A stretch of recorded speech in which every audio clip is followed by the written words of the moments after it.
चलिए शुरुआत करते हैं आज के चैप्टर की। जैसा कि हम बात कर चुके हैं, आज हम करने वाले हैं इस चैप्टर के बारे में जिसमें एक के बाद एक क्रिया तुरंत आती है, यानी कि जब करता है एक के साथ एक क्रिया तुरंत करता है। फॉर एग्जाम्पल, जैसे कि मैं आकर खाता हूँ, मैं जाकर बोलता हूँ, मैं तुमसे आकर बात करता हूँ, इस तरह की बात, यानी एक के बाद एक क्रिया साथ लगाई जाती हैं, तो इस तरह के चैप्टर का इस्तेमाल करा जाता है। ये दो तरह के तरीक़ों से बनाया जा सकता है, जिसको हमने टाइप 1 या टाइप 2 का नाम दिया है, और ये दोनों किस तरह से बनाए जाते हैं ये आज हम आपको बनाकर बताएंगे। जैसा कि मैं बता चुका हूँ, इसमें सेंटेंस आएंगे आकर खाता हूँ, जाकर बोलता हूँ, जैसी इसकी पहचान होगी, यानी इसकी ये पहचान है। अब बात करते हैं इसके रूल की। इसका रूल कैसे होगा? इसका रूल होगा, अगर हम बात करें टाइप 1, क्योंकि मैं ऑलरेडी बता चुका हूँ कि हम दो तरह से करने वाले हैं, एक टाइप 1 और एक टाइप 2। तो टाइप 1 का रूल क्या होगा? सब्जेक्ट प्लस में हेल्पिंग वर्ब, और साथ में इसमें लिखेंगे हम इफ़ अवेलेबल। मतलब कि कुछ हेल्पिंग वर्ब कुछ चैप्टर्स के अंदर, फॉर एग्जांपल प्रेजेंट डेफिनेट का अफर्मेटिव हो गया या पास्ट का अफर्मेटिव हो गया, तो उनमें हेल्पिंग वर्ब्स नहीं होती हैं। तो ये डिपेंड करता है कि सेंटेंस में हेल्पिंग वर्ब है या नहीं है। तो सब्जेक्ट प्लस में helping verb, if available, plus verb की first form and plus verb की फर्स्ट फॉर्म। ये आपको ध्यान रखने की बात है कि अगर सेंटेंस के अंदर सेकेंड फॉर्म का इस्तेमाल किया जा रहा है तो अगली फॉर्म भी सेकंड फॉर्म ही होगी। इट मीन्स यहाँ दोनों वर्ब जो होंगी वो सेम ही होंगी अगर कर्ता के द्वारा क्रिया की जा रही है एक के बाद एक। ये पॉइंट को ध्यान रखना है। अगर क्रिया जो हो रही है, यानी जो कर्ता हमारी क्रिया कर रहा है, वो एक के बाद एक उसके द्वारा की जा रही है, तो क्रिया सेम होंगी। ठीक है, आई होप ये आप ध्यान रख पाएंगे और याद रख पाएंगे। चलिए बात करते हैं सेंटेंस को बनाने की। जैसे कि मैंने अभी आपको बोला था, मैं आकर खाता हूँ, आकर खाता हूँ। अगर हमें ये वाक्य बनाना पड़े तो रूल के हिसाब से यहाँ पे क्या बनेगा? रूल के हिसाब से पहले सब्जेक्ट है यानी कि आई, फिर है आकर खाता हूँ, तो पहली वर्ब क्या है इसमें? आना। तो आई कम, उसके बाद हमारा क्या है? देखिए यहाँ पे हेल्पिंग वर्ब नहीं है, इसलिए मैंने हेल्पिंग वर्ब नहीं लगाई है। तो यहाँ पे सब्जेक्ट आया, सब्जेक्ट के बाद तुरंत बाद में लगाया कम।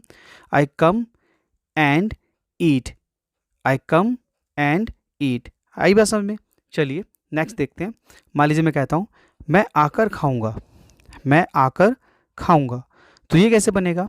सब्जेक्ट है इसमें आई, फिर है विल, कम एंड ईट। अब यहाँ पे मैंने विल लगाया क्योंकि मैंने कहा था ये टेंस के ऊपर डिपेंड करता है कि टेंस कोई सा भी हो सकता है, तो मैंने यहाँ फ्यूचर इस्तेमाल करा है, इसलिए मैंने यहाँ विल लगाया। आप चाहे तो शैल भी लगा सकते हैं, शैल लगाने में कोई दिक्कत नहीं, पर आजकल शैल का यूज ऑलमोस्ट खत्म सा हो गया, इसलिए आई वी के साथ शैल का इस्तेमाल और विल का इस्तेमाल दोनों ही किया जा सकता है।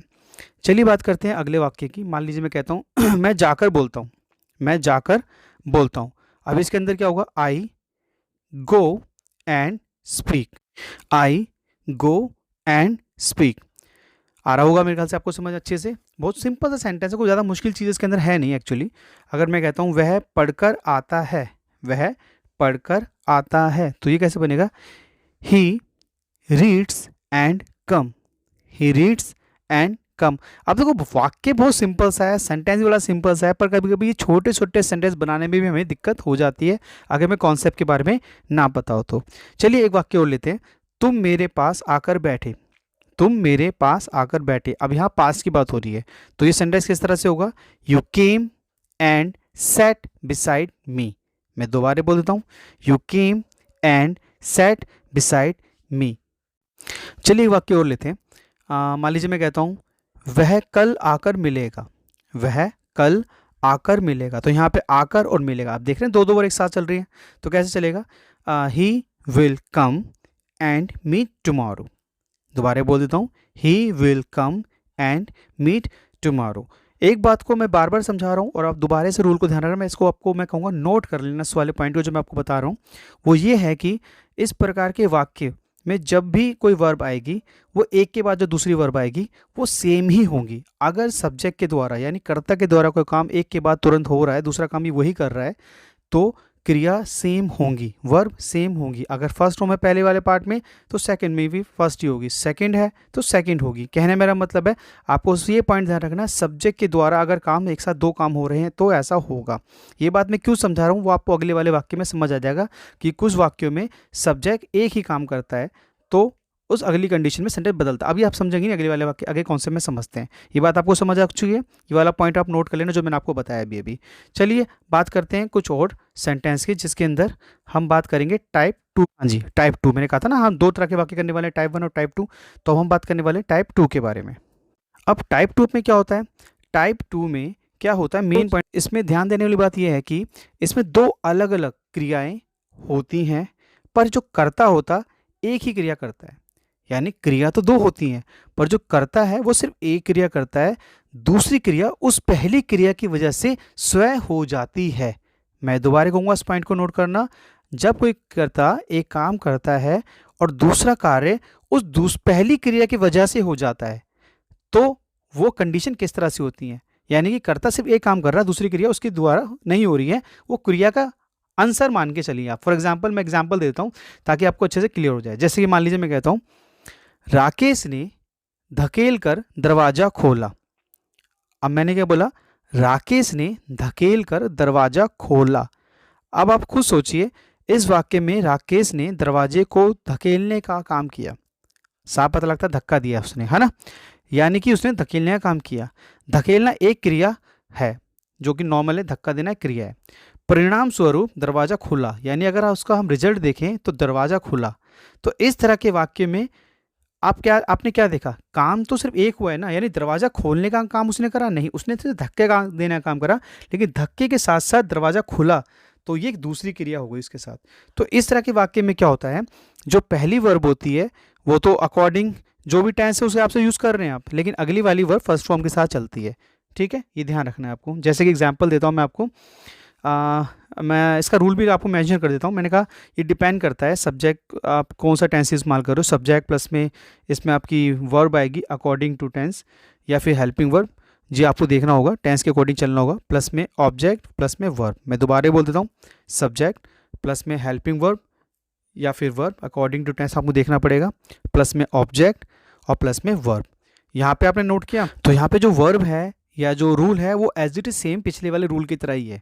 बस आपको ये ध्यान रखना है, जो मैंने बताया वो ये है कि, तो आपको ध्यान रखना है कि जो पहली वर्ब है वो टेंस के अकॉर्डिंग हो सकती है, लेकिन जो ऑब्जेक्ट के बाद जो दूसरी वर्ब आएगी वो फर्स्ट फॉर्म ही रहेगी, क्योंकि यहाँ पे काम सब्जेक्ट के द्वारा नहीं हो रहा है। चलिए ज़्यादा एग्जाम्पल कन्फ्यूजन नहीं करते, सीधा सीधा रूल लिखते हैं और रूल के साथ साथ सेंटेंस बनाते हैं, क्योंकि रूल सेंटेंस होगा तो सेंटेंस अच्छे से क्लियर भी हो जाएगा। चलिए वही सेंटेंस लेते हैं। राकेश ने धकेल कर दरवाज़ा खोला। राकेश ने धकेल कर दरवाज़ा खोला। अब ये कैसे होगा, रूल के हिसाब से देखते हैं। पहले सब्जेक्ट है यानी राकेश, अब यहाँ पे सेकंड फॉर्म है धकेला, धकेल कर खोला, पास की बात हो रही है। तो Rakesh pushed the door open. Rakesh pushed the door open. अब मैंने पुश्ड सेकंड फॉर्म लगाई है और जो खुलने की सेंस है वो मैंने ओपन यानी फर्स्ट फॉर्म के सेंस में लगाई है ना। चलिए एग्जाम्पल रोल लेते हैं। मान लीजिए मैं कहता हूँ मैंने कार धोकर साफ की। मैंने कार धोकर साफ की। अब आप खुद देखिए, मैंने कार धोई, जब धोई तो उसके परिणाम स्वरूप क्या काम हुआ, साफ हो गई कार, है ना। तो ये कैसे बनेगा, आई वॉश्ड कार क्लीन। आई वॉश्ड कार क्लीन, यानी मैंने तो धोई कार, जाहिर से साफ करने के लिए धो रहा था, लेकिन धोना एक क्रिया है और क्लीन होना अलग क्रिया है। समझ रहे हैं मेरी बात, ठीक है। चलिए एक एग्जाम्पल ले लेते हैं। मान लीजिए मैं कहता हूँ हमने उसे पीट कर नीला कर दिया। कहते ना काला पीला कर दिया, मारा इतना मारा इतना मारा, ऐसे बोलते हैं ना, हम लोगों ने कभी सुना होगा, आप लोगों ने बोला भी होगा। तो हमने कहा कि हमने उसे पीट कर नीला कर दिया, तो कैसे होगा, we beat him blue. We beat him blue. बात समझे, है ना, कितना आसान। तो इस तरह के चैप्टर जो दिखने में बड़े सरल से लगते हैं, इजी से लगते हैं, पर कभी कभी इस तरह के सेंटेंस को बनाने में भी दिक्कत आ जाती है। ये प्रॉपर एक ग्रामेटिकल बेस्ड सेंटेंसेज हैं जो कि आप बड़े आराम से बुक्स में भी पा सकते हैं, ढूंढ सकते हैं, पर ये हम आपके लिए काफ़ी ईजी कर देते हैं। आप आंसर पढ़ें और प्रैक्टिस करें। रिमेंबर, प्रैक्टिस करना बहुत ज़रूरी है। बिना प्रैक्टिस करे ये चैप्टर याद नहीं रहेंगे और आप भूल जाएंगे, फिर आपको दिक्कत आएगी। ठीक है, चलिए आई विश आपको चैप्टर क्लियर हो गया। मिलते हैं जल्दी नए चैप्टर के साथ।